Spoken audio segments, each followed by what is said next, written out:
con participación activa de la población civil, sin límite temporal o de espacio, en el que la vanguardia y la retaguardia se fundieron en un escenario bélico global. Esta guerra generalizada de frentes indefinidos anticipó las guerras de liberación nacional que se produjeron en el siglo XX y alteraron el mapa geopolítico del llamado Tercer Mundo. Es decir, este es el tipo de guerra que luego se populariza en China con Mao Zedong. Es el tipo de guerra que practican, por ejemplo, practican los guerrilleros o el ejército argelino en la guerra de Argelia. Es el tipo de guerra que durante el siglo XX, sobre todo la segunda mitad del siglo XX, ha llenado los periódicos y ha llenado gran parte de la historia bélica de ese siglo, como fue, por ejemplo, la guerra de Vietnam.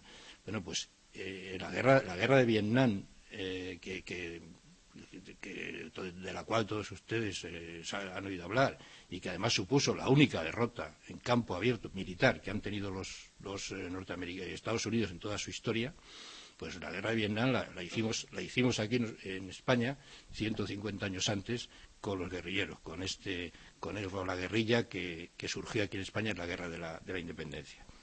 La razón básica del nacimiento de las guerrillas se explica por la incapacidad de combatir de otra forma, al bien pertrechado y aguerrido ejército napoleónico. La dispersión por toda la geografía española de los combatientes derrotados es el germen de las partidas. Las guerrillas suponen una alternativa a las derrotas en campo abierto, donde la superioridad francesa era evidente y producía enormes estragos en las filas españolas.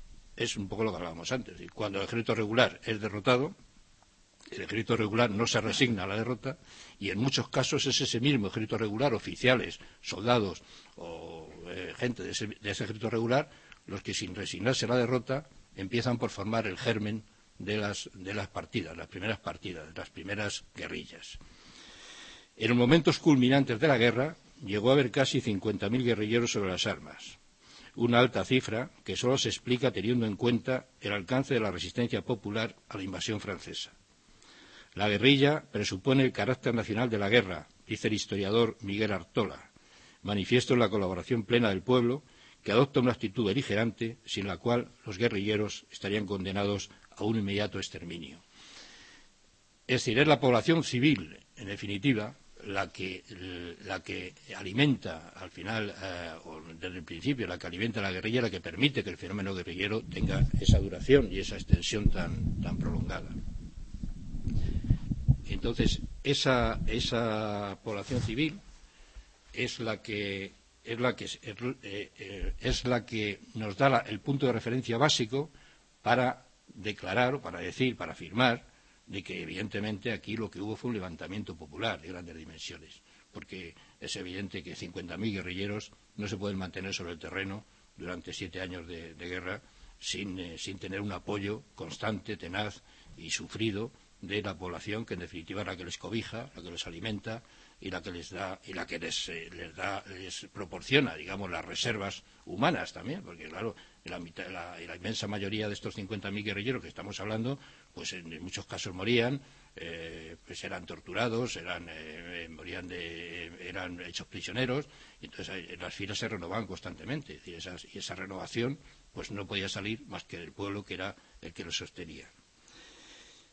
El conde de Toreno, por ejemplo, en su obra Historia del levantamiento, guerra y revolución en España, asegura que había guerrillas, cito literalmente, en cada provincia, en cada comarca, en cada rincón, y algunas contaban con varios miles de hombres.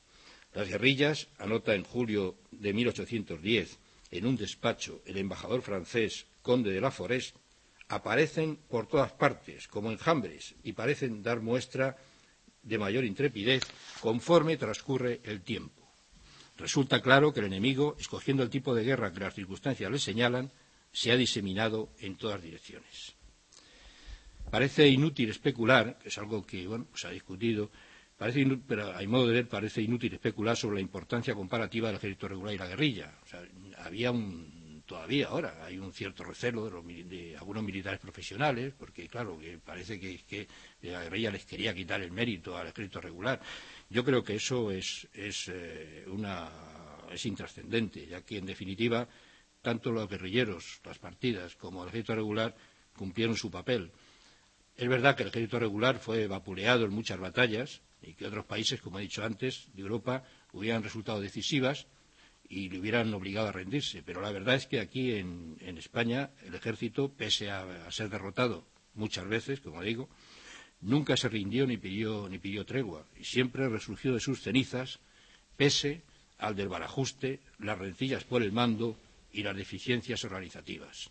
Esto parece que es otra de las características que por desgracia también se dan mucho en España y que bueno, fue una de las causas también que motivaron pues una cosa que ahora nos parece una vergüenza, ¿no? Y es que al final fuera Wellington el que mandara todas las fuerzas españolas en la guerra, al final de la guerra de la independencia, pues sencillamente porque los generales españoles no se ponían de acuerdo para ver quién de ellos tenía que mandar. Y entonces en estas rencillas, en estas historias de personalismos y de intentar cada uno imponerse sobre el resto, pues al final se decidió como mal menor que fuera un extranjero como Wellington el que mandara toda la tropa para que así de esa manera los generales españoles estuvieran más tranquilos. Pero eso es bueno, cuento como una anécdota, pero que es muy reveladora de hasta qué punto también el ejército, pese a todas estas lacras que estamos diciendo, pues la verdad es que no se rindió nunca y siempre sacaba la cabeza cuando parecía que estaba muerto. Ningún español, dice el oficial francés Roca en sus memorias, se avenía a admitir que España estuviera vencida. Y ese sentimiento, que estaba en el alma de todos, era el que hacía invencible a la nación a pesar de tantas pérdidas y de las frecuentes derrotas de sus ejércitos. En cuanto a la guerrilla, la verdad es que nunca pretendió sustituir al ejército regular y, salvo en casos muy excepcionales, siempre colaboró y se dejó guiar por él, ¿no? La conexión entre combatientes de línea, o sea, combatientes del ejército regular, y los guerrilleros existió durante toda la guerra. Los principales, por ejemplo, jefes de partida, jefes de guerrilla, obtuvieron grados militares y, a su vez, muchos oficiales del ejército mandaron guerrillas o combatieron con tácticas guerrilleras, ¿no? Para sobrevivir, además, las guerrillas recibían con frecuencia el apoyo del ejército regular, en armas, en pertrechos, incluso en hombres a veces, que les suministraban los cuadros de mando y el armamento, y a veces dinero. ¿Cuál podríamos decir que fue la labor más importante de los guerrilleros, de la guerrilla? A mi modo de ver, la labor más importante de las guerrillas fue, desde el punto de vista estratégico, inmovilizar a una parte muy importante del ejército francés, de la fuerza francesa. Eso redujo notablemente la capacidad ofensiva de la Gran Armée a lo largo de toda la guerra. Por mucho que sus detractores se empeñen en negarlo, la guerrilla fue un grueso puñal, diría yo, que el ejército napoleónico llevó clavado durante toda la guerra. Y de su eficacia dan buena prueba los propios e innumerables testimonios de los mandos y combatientes franceses, que son los más fiables, puesto que fueron testigos directos y sufrieron en carne propia el daño. Bueno, hay una tendencia revisionista que ha intentado pues disminuir el valor, digamos, de la guerrilla en el curso de la guerra, pero esto es curioso que hayan sido los propios franceses, los franceses sobre todo, los que hayan insistido de esa manera en el daño tremendo que les causó la guerrilla, y esto yo creo que es la prueba más palpable de la eficacia de las partidas, de la eficacia de los guerrilleros, porque en definitiva eran los franceses los que sufrían esta sangría y los que tenían que hacer frente a la guerrilla. El miedo, la falta de confianza en la población y la amenaza permanente de las partidas crearon entre los soldados franceses una sensación de inseguridad constante, que muchas veces se traducía en crueldades y represalias desmesuradas contra la población civil, algo que a la postre alimentaba el odio contra los franceses y facilitaba o favorecía el reclutamiento guerrillero.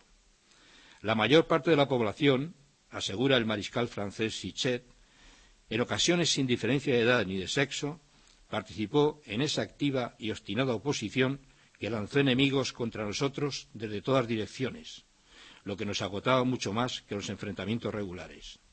Cada región creó su propia guerrilla con el objeto de proteger su territorio y cooperar a la defensa común. Campesinos, propietarios, padres de familia, sacerdotes y frailes abandonaron sus ocupaciones con el fin de engrosar las bandas formadas contra nosotros.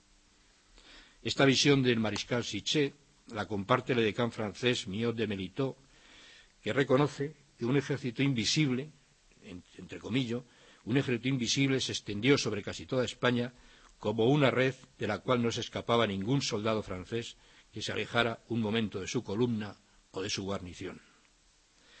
No se trata por parte francesa, pues, de testimonios aislados. Los escritos de los combatientes franceses, tanto soldados y oficiales como altos mandos, reflejan prácticamente sin excepción el estado de incertidumbre y temor general que la guerra de España representó para los napoleónicos. Un nuevo tipo de guerra, comenta el coronel francés Jean Marnier en sus memorias, iba a comenzar para nosotros. Una guerra de emboscadas incesantes, de asesinatos, de exterminio, no más batallas comparables a las de Eylau y Friedland, sino combates diarios, por todas partes asaltantes invisibles, escondidos a miles entre la maleza, en el fondo de los despeñaderos, con los guerrilleros emboscados en la esquina de cada muro, sin dar nunca tregua ni descanso, y la traición siempre, y por doquier, de día y de noche, en el recodo del camino y en la cabecera de la cama. De todo había que desconfiar, incluido el huésped que os ofrecía su techo. Son testimonios, como veis, no están sacados de un simple soldado, están sacados de todo un general del ejército francés. Así que, puestos a rechazar mitos y falsificaciones históricas, sobre todo una muy reciente, que durante el bicentenario, por cierto, ha coleado, digo que puesto a rechazar mitos y falsificaciones históricas, sobre todo está esta que pretende dar carácter de conflicto civil a la guerra de la independencia.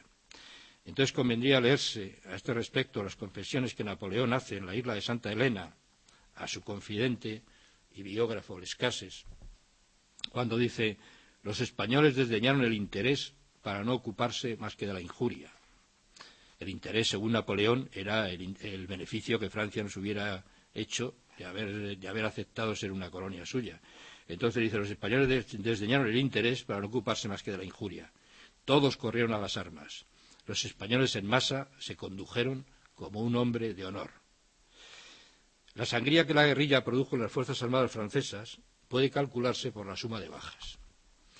En sus combates contra los británicos, los napoleónicos, de acuerdo con los datos del historiador militar Liddell Hart, solo perdieron unos 45.000 hombres en 5 años. Es decir, que los ejércitos de Napoleón, luchando en campo abierto, solo perdieron 45.000 hombres en 5 años de guerra contra los británicos, incluyendo los prisioneros. Ahora bien, el número de bajas francesas se calcula, de acuerdo a las versiones más rebajadas, en alrededor de 250.000 en España, lo que permite deducir que gran parte, la inmensa mayoría de esas 250.000 bajas, corrieron a cargo de la resistencia interior, ya que el ejército regular español llevó la peor parte en la mayoría de los enfrentamientos. Es decir, si los franceses perdieron 45.000, se calcula 45.000 hombres en las batallas campales, en las batallas en campo abierto, pues los españoles en ese tipo de batallas perdimos mucho más, porque normalmente el ejército regular era batido. Pero bueno, los datos son clarísimos. Desde la segunda mitad de 1808 hasta finales de 1812, es decir, 4 años de guerra, hubo cerca de 300.000 soldados franceses en la península. Este gran ejército napoleónico, tácticamente bien dirigido e instruido, tenía enfrente a unos 150.000 soldados españoles, mal entrenados y escasamente equipados en una elevada proporción, y poco más de 60.000 ingleses y portugueses. Los franceses hubieran llevado todas las de ganar, de no ser porque una gran parte de sus fuerzas estaba inmovilizada en tareas de guarnición y escolta por la obligada ocupación permanente del territorio debido al levantamiento popular y la actividad guerrillera. Estos son hechos que no se pueden desmitificar, so pena de vulnerar la objetividad más esencial. Las guerrillas españolas, escribió el oficial de inteligencia británico Edgar Cox que llevó a cabo misiones secretas